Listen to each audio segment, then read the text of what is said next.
అందరికీ నమస్తే. Welcome to Andhra Prabha. నేను మీ సంతోషి. ప్రస్తుతం మనతో ఒక ప్రముఖ వ్యక్తి అయితే ఉన్నారు. Professor Haragopal sir. నమస్తే సార్. నమస్కారం. సార్, నేషనల్ హెరాల్డ్ కేసులో మనీ లాండరింగ్ జరిగిందంటున్నారు సార్. ఇందులో ఎంతవరకు నిజముంది సార్? ఇది అంటే భారతీయ జనతా పార్టీ అధికారంలోకి వచ్చినప్పటి నుంచి వాళ్ళు ప్రతిపక్ష పార్టీల వెనుక పడడం, ముఖ్యమంత్రుల్ని అరెస్ట్ చేయడము, ప్రతి దాంట్లో మనీ లాండరింగ్ ఉందనో లేకపోతే కరప్షన్ జరిగిందనో. ఈ దేశంలో కరప్షన్ ఉన్నమాట చాలా వాస్తవం. కనుక ఈ కరప్షన్ ఉంది కాబట్టి ప్రజలు కూడా అంత వ్యవస్థ అంతా అందరూ కరప్టే, అందరూ డబ్బులు తింటున్నారు అని ఒక విస్తృతమైన అభిప్రాయము సమాజంలో ఉంది. ఇప్పుడు పార్లమెంట్లో 80% మంది పార్లమెంటు సభ్యులు కోటీశ్వరులు. కోటీశ్వరులు ఎలా అవుతారు? పార్లమెంటు సభ్యులంతా కోటీశ్వరులు. కనుక సంపద చేసుకుంటున్నారు, ఒక కరప్ట్ వాతావరణం అనేది వాస్తవం. కానీ ఈ నేషనల్ హెరాల్డ్ కేసు ఇది ఎప్పటి కేసు ఇది? అసలు వీళ్ళు ఎప్పుడు ఓపెన్ చేస్తారు? బీజేపీ వాళ్ళు మీరు దాన్ని ఓపెన్ చేస్తున్నారు, కరప్ట్ అని అంటున్నారు, అక్కడ ఆగుతున్నారు. మళ్ళీ ఈ కేసును తవ్వడము, కేసు గురించి మాట్లాడడము ఎప్పుడు చేస్తున్నారు?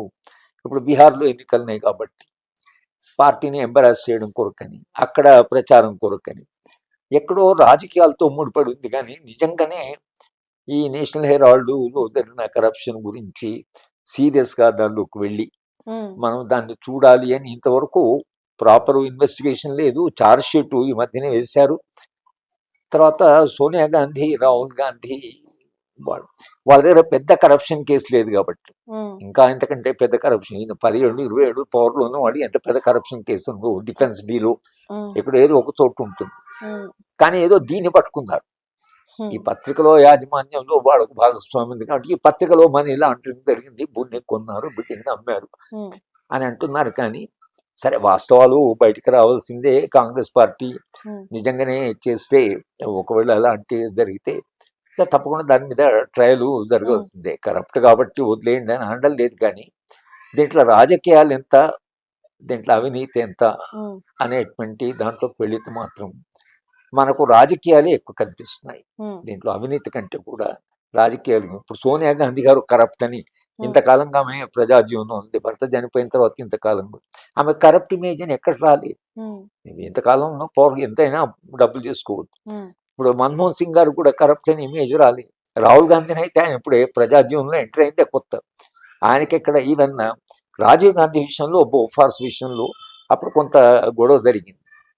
ఇప్పుడు ఇది ఏదో ఈ పత్రిక ఆఫీసులు, బిల్డింగ్ల గురించి దాని చుట్టూ తిప్పుతూ ఇది జరుగుతుంది. కనుక ఇది బయటపడవలసింది. నా దృష్టిలో దేశ ప్రజలు కూడా ఈ కరప్షన్ కేసు అవుతుందో, వీళ్ళు నిజంగానే కరప్ట్, చాలా డబ్బులు చేసుకున్నారు అని ప్రజలు నమ్ముతారని అనుకోవట్లేదు. ఒకవేళ దీని మీద ఇంకా భారతీయ జనతా పార్టీ ముందుకు వెళ్ళి వాళ్ళిద్దరిని అరెస్ట్ చేసి ఒకవేళ అలాంటి చర్య ఏమైనా తీసుకుంటే, ఒక లీగల్గా ప్రొసీడ్ అవుతున్నారు.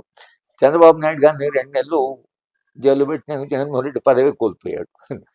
రేవంత్ రెడ్డిని జైలుకు తీసుకుపోతే ఆయన గెలిచాడు. ఇవాళ వాడు కరప్టు అని ఇప్పుడు నిజంగా పూర్తి కరప్ట్ అయిన వాడు జైలు నుంచి రిలీజ్ అయితే పూలదండలు వేస్తున్నారు, తీసుకొస్తున్నారు. ఈ దేశంలో కరప్షన్ అనేది అంత పెద్ద, అంటే ఒక అఫెన్స్గా, అంత పెద్ద తప్పుగా పరిగణించడం లేదు. కానీ మనము ఈ కేసులో తప్పకుండా ఒక రాజకీయ కోణం కూడా ఉంది. అంటే సిబిఐ దర్యాప్తు మధ్యలోనే ఎందుకు ఆపేసింది సార్? సిబిఐ, ఈడీ ఈ సంస్థలు ఇప్పుడు ఎవరు రాజకీయంగా అతీతంగా చేస్తున్నారని నమ్ముతున్నారు. భారతీయ జనతా పార్టీ సంస్థను ఉపయోగించిన పద్ధతి చూస్తే భారతీయ జనతా పార్టీలో బోల్డంత మంది చీఫ్ మినిస్టర్స్ ఉన్నారు, ఎంపీలు ఉన్నారు.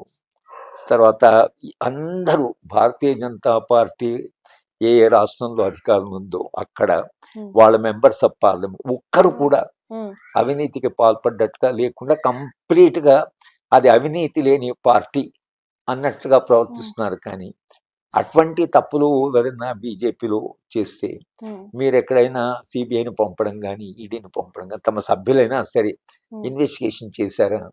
మీరు చేయలేదు. తర్వాత మీరు ఎవరెవరిని చేస్తున్నారు, అపోజిషన్ పార్టీలో ఉన్న తోటనే ముఖ్యమంత్రులు కరప్ట్ ఉమ్, అని, ఇటు కేజ్రీవాల్ని ఏదో లిక్కరు కేసు ఉందని ఆయనను జైల్లో పెట్టారు. అలాగే జార్ఖండ్ చీఫ్ మినిస్టర్ సరే బయటపడి మళ్ళీ ఆయన మొన్న గెలిచాడు కూడా. ఉమ్, మరి జార్ఖండ్ చీఫ్ మినిస్టర్ మీరు జైల్లో పెట్టినా గెలిచాడు కదా, ఉమ్, ప్రజల యొక్క సమ్మతి ఉంది కదా. కనుక నేను అనుకోవడం అసలు ఈ మొత్తంగా ఈ ఈ సమస్య ఏదైతుందో ఇది ఈడీ కానీ సిబిఐ కానీ ఈవెన్ కొంత న్యాయ ఉమ్, వ్యవస్థ కూడా ఉమ్, ఇవాళ ఇవి నిష్పక్షపాతంగా ఉన్నాయి. ఈ సంస్థలను విశ్వసనీయమైన సంస్థలు, ఉమ్, ఇవి నిజమైనటువంటి తర్వాత కేసులని ఇన్వెస్టిగేట్ చేస్తారు ఉమ్, అనేటువంటి ఇమేజ్ ఏదైతే ఈ ఉమ్, సంస్థలకు ఉండేదో ఆ ఇమేజ్ ఇవాళ లేదు సంస్థలకి. సంస్థలు రాజకీయంగా ఉపయోగించుకుంటున్నారు అనేటువంటిది ఉంది, కానీ ఈ సంస్థలు నిష్పక్షపాతంగా పనిచేస్తున్నాయి అనేటువంటి ఇమేజ్ ఏది వరకు సిబిఐ మాత్రం హోమ్ మినిస్ట్రీ కింద ఉంటుంది. అదేమో స్వతంత్ర పెద్ద సంస్థ ఏం కాదు, ఉమ్, అదేమో రాజ్యాంగ సంస్థ పెద్దగా దానికి అంత అటానమీ ఉన్నా కూడా వీళ్ళు దాన్ని అటానమీని గౌరవించి ఉమ్, అసలు వాళ్ళ దగ్గర ఒప్పుకోవద్దు. ఇప్పుడు మా విశ్వవిద్యాలయాలన్నీ అవి యాక్ట్ ఆఫ్ లెజిస్లేచర్ అన్ని అటానమస్ ఉమ్, ఇన్స్టిట్యూషన్. ఎన్ని విశ్వవిద్యాలయాలు వీళ్ళు ప్రమేయం చేస్తున్నారు, ఎన్ని విశ్వవిద్యాలయాలు వీళ్ళు అసలు ఇంటర్ఫియర్ అవుతున్నారు. కనుక అది నేను అనుకోవడము సిబిఐ వాళ్ళు ఇన్వెస్టిగేషన్ వీళ్ళు దొరికారు తర్వాత ఏదో అని అన్నా కూడా దేశంలో ప్రజలు దాన్ని విశ్వసిస్తారా లేదా అనేది అది పెద్ద సమస్య. ఉమ్. అంటే ఇప్పుడు ఈ కేంద్ర రాజకీయాల్లో అలాగే కాంగ్రెస్ పార్టీ పైన ఎలాంటి ప్రభావం చూపించబోతుంది సార్? ఏముంటుంది ఉమ్, ఒకవేళ వాళ్ళు ఇంకా ముందుకు వెళితే హెరాస్మెంట్ కింద తీసుకుంటారు, కానీ ఉమ్, ఇది వీళ్ళు ఏదో తప్పు చేశారు కాబట్టి ఉమ్, భారతీయ జనతా పార్టీ దేశంలో పూర్తిగా కరప్షన్ నిర్మూలించదలుచుంది కాబట్టి ఉమ్, దాంట్లో భాగంగా ఒక క్లీన్ చేస్తున్నారు కాబట్టి ఉమ్, కనుక భారతీయ జనతా పార్టీ అంత నిజాయితీ కలిగిన పార్టీ అని ప్రజలు దాన్ని ఆమోదించి ప్రజలు రేపు ఈ కారణం వలన అంటే ఉమ్, సోనియా గాంధీ రాహుల్ గాంధీని కూడా స్పేర్ చేయని అటువంటి భారతీయ జనతా పార్టీ చాలా దేశంలో ఒక నిజాయితీ చేసింది అని ప్రజలు నమ్మి ఓట్లు వేస్తారని నేను అనుకోవడం లేదు. ఉమ్. దీన్ని అంటే ఆ స్థాయికి పోవడానికి లేదు, ఎందుకంటే సమాజంలో ఉండేటువంటి ఒక అంగీకారం ఏదైతుందో అది కూడా దీంట్లో పనిచేస్తుంది. Thank you sir. నమస్కారం.